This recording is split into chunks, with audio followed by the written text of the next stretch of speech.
আমাদের দেশের এখন যে গণমাধ্যম, সেটা প্রিন্ট মিডিয়া হোক কিংবা ইলেকট্রনিক মিডিয়া হোক, এই গণমাধ্যমের উপর মানুষের যে বিশ্বাস এবং আস্থা, এটি একেবারে তলানিতে।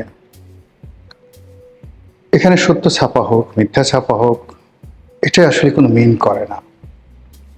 ফেসবুকে কি বলা হলো, ইউটিউবে কে কোন কন্টেন্ট তৈরি করলো, লিঙ্কডইনে কে কি ধরনের কথাবার্তা বললেন, কিংবা এক্স হ্যান্ডেলে কোন তথ্য আসলো, মানুষ উন্মুখ হয়ে থাকে এ সকল কথাবার্তা শোনার জন্য। দ্বিতীয় যে বিষয়টি, সেটি হলো যে আমাদের এই সময়টিতে বেশিরভাগ মানুষ সত্য শোনার চাইতে তারা গুজব শুনতে পছন্দ করে।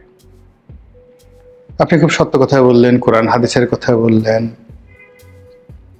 কিংবা খুব শান্তির ওম শান্তি ওম শান্তি ধরনের কথাবার্তা বললেন, এগুলো মানুষ শুনবে না। আপনি কারোর সঙ্গে কারো দ্বন্দ্ব, সংঘাত, বিবাদ, মারামারি, খুনোখুনি, কাটাকাটি, এই সর্বনাশ হয়ে গেল, আজ এটা খারাপ, ওটা খারাপ ইত্যাদি যে সকল নেতিবাচক খবর রয়েছে, এগুলোর প্রতি বেশিরভাগ মানুষের এখন প্রবল আগ্রহ। আর দুরন্ত বেগে মানুষ মিথ্যার পেছনে ছুটে। এই যে একটা অচল অবস্থা মানুষের মন এবং মননে, এরকম একটা পরিবেশ এবং পরিস্থিতি যখন তৈরি হয়, তখন একটি দেশ জাতি তার যে নির্ধারিত গন্তব্য, সেটা কতটা ধ্বংসাত্মক হয় এটি ভিন্ন প্রসঙ্গ। আজকের যে শিরোনাম, সেই শিরোনাম নিয়ে আলোচনা করব এই কারণে যে বাংলাদেশে আওয়ামী লীগ 35% লোক আওয়ামী লীগ করতো যখন তারা ক্ষমতায় ছিল। এই গত 17-18 মাসে অনেকে হয়তো ভয়ে চুপ হয়ে গেছেন, অনেকে মনের মধ্যে শরিয়াতে আওয়ামী লীগ, নতে নৌকা, তালিব্যসতে শেখ হাসিনা, বতে বঙ্গবন্ধু, এই জিনিসগুলো পোলাপানের মতো সারাক্ষণ জিকির আজকার করে। আর আওয়ামী লীগ জামানাতে যারা সুবিধাভোগী ছিল, তাদের একটা বিরাট অংশ সুর পাল্টে ফেলেছেন, ভোল পাল্টে ফেলেছেন। অনেকে ডক্টর মোহাম্মদ ইউনূসের যারা তাবেদার ছিলেন, তাদের সঙ্গে মিলেমিশে গিয়েছিলেন। অনেকে আবার এখন যে তারেক রহমান সাহেব বা বিএনপি ক্ষমতায় আসছে, তাদের সঙ্গে আসলে ভোল পাল্টে একত্র হয়ে গেছেন। কিন্তু সেই লোকের সংখ্যা কত? 5 ভাগ, নট মোর দ্যান দ্যাট। তাহলে 35 ভাগ থেকে যদি আপনি 5 ভাগ বাদ দেন, তাহলে থাকে 30 ভাগ। অন্যদিকে ধরুন জাতীয় পার্টি, এরপর আওয়ামী লীগ জোটে যে সকল বাম সংগঠন ছিল, তারপর কিছু মানুষ কোনো দল করতেন না, কিন্তু শেখ হাসিনাকে, বঙ্গবন্ধুকে, মুক্তিযুদ্ধের পক্ষের শক্তিকে পছন্দ করতেন। এদের সংখ্যা তো আসলে কোনো অবস্থাতেই 20 ভাগের কম ছিল না।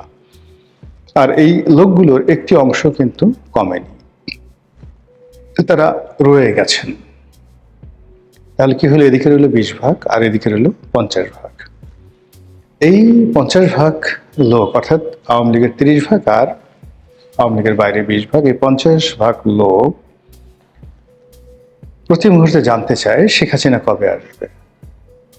প্রতি মুহূর্তে তারা শুনতে চায় আওয়ামী লীগের আমলে কি কি ভালো কাজ হয়েছে, আর বিএনপি শত চেষ্টা করে সেই ভালো কাজগুলো কেন করতে পারবে না। এই কথাগুলো যদি আপনি বলেন, তারা রাত জেগে জেগে এই কথাগুলো শুনবে। এরকম একটা মানসিক অবস্থা তাদের তৈরি হয়ে গেছে। বাকি যে 50 ভাগ, এই 50 ভাগ এখন অর্ধেক অর্ধেক হয়ে গেছে। বিএনপির দিকে অর্ধেক 25 ভাগ, আর জামাত এবং তাদের যারা সহযোগী, তাদের মধ্যে চলে গেছে 25 ভাগ। আবার বিএনপির পক্ষে যে 25 ভাগ আছে, এটাও যদি আপনি ভাগ করেন, তাহলে আপনি দেখতে পাবেন যে যারা ক্ষমতা পেলেন, সুযোগ সুবিধা পেলেন, পদ পদবি পেলেন, তাদের একটা অংশ। আর আরেকটি অংশ রয়েছে আফসোস লীগ, যারা পাননি। তো তারা বিভিন্ন নেতিবাচক কথা বলছে, দীর্ঘশ্বাস ফেলছে, সরকারের পদে পদে ভুল ধরার চেষ্টা করছে, এবং ঘরের মধ্যে থেকে তারা পরের কথা বলে যাচ্ছেন। ফলে বোঝার চেষ্টা করেন যে আমাদের যে রাজনৈতিক অঙ্গন, সেই রাজনৈতিক অঙ্গনে কি ধরনের একটা বিরূপ পরিবেশ এবং পরিস্থিতি বিরাজ করছে। এর ফলে কি হলো, সত্যর দিকে কেউ ধাবিত হচ্ছে না, বাস্তবতার দিকে কারো কোনো নজর নেই। কোথায় গুজব আছে, কোথায় মিথ্যা কথা আছে, কোথায় গল্প আছে, কোথায় কাহিনী আছে, এসব নিয়ে মানুষ ভীষণ রকম ব্যস্ত। এবং এরই ধারাবাহিকতা আজকে যে শিরোনামটি দিয়েছি, সেই শিরোনামে সামাজিক যারা কন্টেন্ট ক্রিয়েট করেন ইউটিউবে এবং অন্যান্য সামাজিক মাধ্যমে, ফেসবুকে, তাদের মধ্যে বেশ কয়েকজন আছেন গুরুত্বপূর্ণ। তারা একটি খবর প্রচার করছেন, সেটি হলো বাংলাদেশের বর্তমান সরকারকে জাতিসংঘ নাকি, আবার আমি নাকি বলছি বিকজ এটা সামাজিক মাধ্যমের খবর, আমার কাছে কোনো তথ্যপত্র নেই। তো তারা নাকি জনাব তারেক রহমান সাহেবকে খুব কঠিন ভাষায় চিঠি দিয়েছে। কোন ক্ষমতা বলে, কোন বিধি বলে আওয়ামী লীগকে নিষিদ্ধ করা হলো, সত্য মিথ্যা জানি না। আবার এই ধরনের চিঠি একাধিকবার ডক্টর মোহাম্মদ ইউনূসকে দেওয়া হয়েছে, এই ধরনের প্রচারও ছিল। তো ইউনূস জমানাতে এই ধরনের প্রচার এবং প্রোপাগান্ডার ব্যাপারে কোনো কথা বলা হয়নি। আবার এই যে কন্টেন্ট ক্রিয়েটাররা যে ধরনের খবর ছড়াচ্ছেন, সেই খবর নিয়েও কিন্তু এখনো পর্যন্ত বিএনপির পক্ষ থেকে কোনো প্রতিক্রিয়া দেখানো হয়নি। ক্ষমতা কেন্দ্রিক যে প্রেস এবং মিডিয়া রয়েছে এবং ক্ষমতাকে তদবির করা যে সাংবাদিকরা রয়েছে, তারা খুব সুকৌশলে এই বিষয়গুলো এড়িয়ে যাচ্ছেন। আর এগুলো যত বেশি এড়িয়ে যাচ্ছেন, তত বেশি সামাজিক যারা কন্টেন্ট ক্রিয়েট করেন বা ইউটিউব বা অন্যান্য যে গণমাধ্যম নয়, সামাজিক মাধ্যম যারা প্রভাবশালী, তারা এই বিষয়গুলোকে আবার সামনে টেনে নিয়ে আসছেন। ফলে প্রতিদিন, প্রতি মুহূর্তে, প্রতি ক্ষণে আওয়ামী লীগের যে অপরিহার্যতা, প্রয়োজনীয়তা, এটি মানুষের মন এবং মস্তিষ্কে ছড়িয়ে যাচ্ছে। এটার যে কতটা গুরুত্ব, সেই গুরুত্ব বিএনপি বুঝতে পারেনি, কিন্তু জামাত বুঝতে পেরেছে। তো জামাত যখন বুঝতে পারার কারণে তাদের একটা বিরাট বট বাহিনী ছিল। সেই বট বাহিনী অবিরতভাবে গত 4-5 বছর ধরে আওয়ামী লীগের বিরুদ্ধে তারা প্রোপাগান্ডা ছাড়াতো।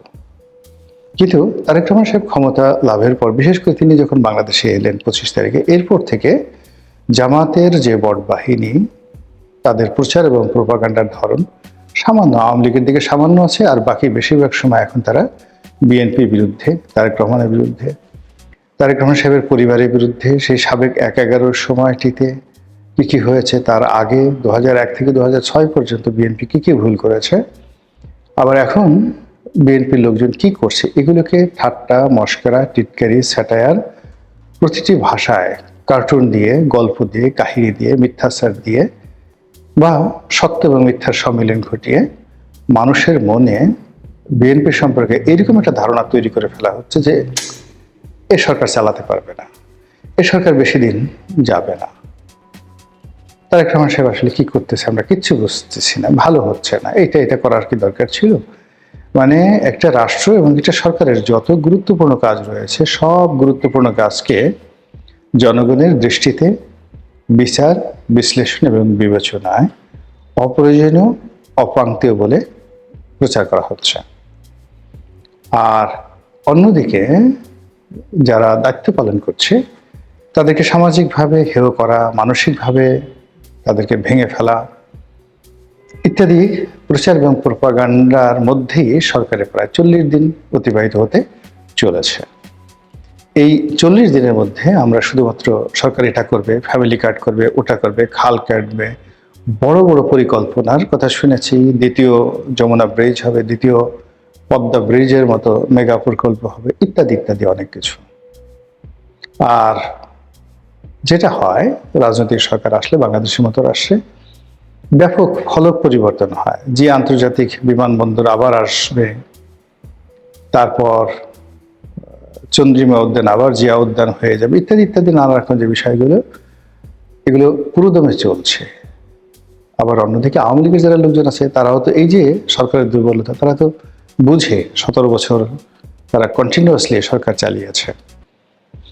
তো এই যে 16-17 বছর তাদের সরকার চালানোর অভিজ্ঞতা, সব মিলিয়ে সরকারের দুর্বলতা, এবং এখন তারা ক্ষমতাহীন। তারা বুঝে যে সরকারের কোন কোন জায়গাতে ব্যথা আছে, বেদনা আছে। তারা এই রাষ্ট্রটি রেখে গেছে, কোন কোন জায়গাতে কোন অবস্থায় রেখে গেছে, এটা তাদের মুখস্থ। এই জায়গাতে শক্তি আছে, এই জায়গাতে ঘা আছে, অভিঘাত আছে। এই বিষয়গুলো জেনে তারা তো নাকে তেল দিয়ে ঘুমাবে না। তারা এই জায়গাগুলোতে আঘাত হানবে, এমনভাবে আঘাত হানবে যেন সরকার পর্যদস্ত হয়, বিপর্যস্ত হয়। এবং সেই কাজটি হয়তো তারা শুরু করে দিয়েছে। এখন এগুলো সরকার কিভাবে মোকাবেলা করবে, এটা তাদের ব্যাপার। কিন্তু আমি যে শিরোনামটা এটা বলেছি যে জাতিসংঘ কিংবা ধরুন মার্কিন প্রশাসন কিংবা ইউরোপীয় ইউনিয়ন থেকে শুরু করে অন্য যে আন্তর্জাতিক সংস্থাগুলো রয়েছে, প্রায় সকল সংস্থার সাথে আওয়ামী লীগের এই গত 15 বছর 16 বছরে তাদের একটা নিদারুণ সম্পর্ক হয়েছিল। মার্কিন প্রশাসনকে কিভাবে নিজেদের পক্ষে ব্যবহার করতে হয়, জাতিসংঘকে কিভাবে দলের পক্ষে, রাষ্ট্রের পক্ষে, সরকারের পক্ষে ব্যবহার করতে হয়, এই পলিসি তাদের জানা আছে। এই কাজ করার জন্য যে টাকা দরকার সেটা তাদের আছে। এই কাজ করার জন্য দেশে এবং দেশের বাইরে যে লোকবল দরকার সেটা আছে। কাজে তারা এরকম কাজ করবে, এটাই স্বাভাবিক। এবং আপনারা ইতিপূর্বে জানেন যে যখন 2001 থেকে 2006 পর্যন্ত বিএনপি ক্ষমতায় ছিল, তখন তো জনাব সজীব ওয়াজেদ জয়, তিনি বয়সে অনেক নবীন ছিলেন, অভিজ্ঞতা ছিল একেবারে কম। কিন্তু তারপরে ওই সময়টাতে মার্কিন লবিস্ট গ্রুপগুলোর সাথে এবং বিভিন্ন লবিস্ট ফার্মের সাথে সজীব ওয়াজেদ জয় যে গুরুত্বপূর্ণ সম্পর্ক গড়ে তুলেছিলেন, এবং সেই সম্পর্ককে কাজে লাগিয়ে মার্কিন ট্রেজারি ডিপার্টমেন্ট, মার্কিন যেটাকে বলা হয় হোমল্যান্ড সিকিউরিটি ডিপার্টমেন্ট, তারপর মার্কিন যে department of justice, Pentagon, white house, বিভিন্ন গভর্নর অফিস, বিভিন্ন কংগ্রেসম্যানের অফিস, এইগুলোতে সরকার বিরোধী অর্থাৎ তৎকালীন জামাত এবং জোট সরকার বিরোধী একটা, যাকে বলা হয় প্রোপাগান্ডা, তারা এস্টাবলিশ করতে পেরেছিল। ফলে কি হলো, বাংলাদেশ জঙ্গিতে ভরে গেছে। এখানে আল কায়দা কিংবা তালিবানদের চাইতেও বৃহত্তর শক্তিশালী একটি পক্ষ, যা কিনা আমেরিকার জন্য মানে মারাত্মক সমস্যা সৃষ্টি করবে, এরকম একটা ন্যারেটিভ কিন্তু তখন ওই মার্কিন লবিস্ট গ্রুপরা সজীব ওয়াজেদ জয় এবং আওয়ামী লীগের পক্ষে কাজ করে পুরো মার্কিন প্রশাসনে সেটা তৈরি করে ফেলেছিলেন। ফলে জামাত, বিএনপির বেশ কয়েকজন শীর্ষ নেতা ইনক্লুডিং তারেক রহমান সাহেব সম্পর্কে মার্কিন পররাষ্ট্র দপ্তর, মার্কিন ডিপার্টমেন্ট অফ জাস্টিস এবং তাদের যে সামরিক বাহিনী এবং তাদের যে সকল গোয়েন্দা সংস্থা রয়েছে ইনক্লুডিং FBI, এ সকল প্রতিষ্ঠানে বিএনপি, জামাত এবং তারেক রহমান সাহেবের যে ভাবমূর্তি, এটা আওয়ামী লীগ সে আজ থেকে প্রায় 20 বছর আগে কতটা ক্ষতি করতে পেরেছিল, সেই ক্ষতির রেশ এখনো কিন্তু বিএনপি কাটিয়ে উঠতে পারেনি। তো কাজেই সেই বিএনপি ক্ষমতায় এসছে, আর আওয়ামী লীগ গত 20 বছরের অভিজ্ঞতা, মানে সেই যে সময়টাতে তারা বিএনপির বিরুদ্ধে লবিস্ট নিয়োগ করেছিল, সেই অভিজ্ঞতা থেকে আজ পর্যন্ত যদি আপনি ধরেন 20 বছর কম করলে, এর মধ্যে 17 বছর বা 16 বছর তাদের ক্ষমতাকালীন সময়, আর বাকি 4 বছর হলো বিএনপি জামাত জোটের ক্ষমতাকালীন সময় এবং 111-এর সময়। তো এই সময়টিতে তারা যে কাজ করেছে সজীব ওয়াজেদ জয়ের নেতৃত্বে, সেই কাজ কি এখন বন্ধ আছে? আমার তো মনে হচ্ছে না। সেই কাজগুলো তারা বরং আগের থেকে আরো বেশি করবে। আর এই কথাগুলো আমি বলছি এই কারণে, যেন সরকার সতর্ক হতে পারে, সরকারের লবিস্ট নিয়োগ করতে পারে। এবং আমেরিকাতে যে সমস্ত লোকজন গত 16-17 বছর ধরে বিএনপির পক্ষে কাজ করেছে, বিএনপির লোকজন যদি তাদেরকে ভুলে যায়, তুচ্ছ এবং তাচ্ছিল্য করে, তাহলে এই লোকগুলোকেই আওয়ামী লীগ কিনে নেবে। আমেরিকাতে যারা বিএনপি লবিস্ট গ্রুপ ছিল, তাদেরকে আওয়ামী লীগ কিনে নেবে, মানে বাংলাদেশে আওয়ামী লীগ, বাংলাদেশি আমেরিকান যারা বিএনপি সাপোর্টার। এবং তখন পুরো পরিস্থিতি কিভাবে বুমেরাং হবে, আশা করি বিএনপি যারা কর্তা ব্যক্তি তারা অনুধাবন করার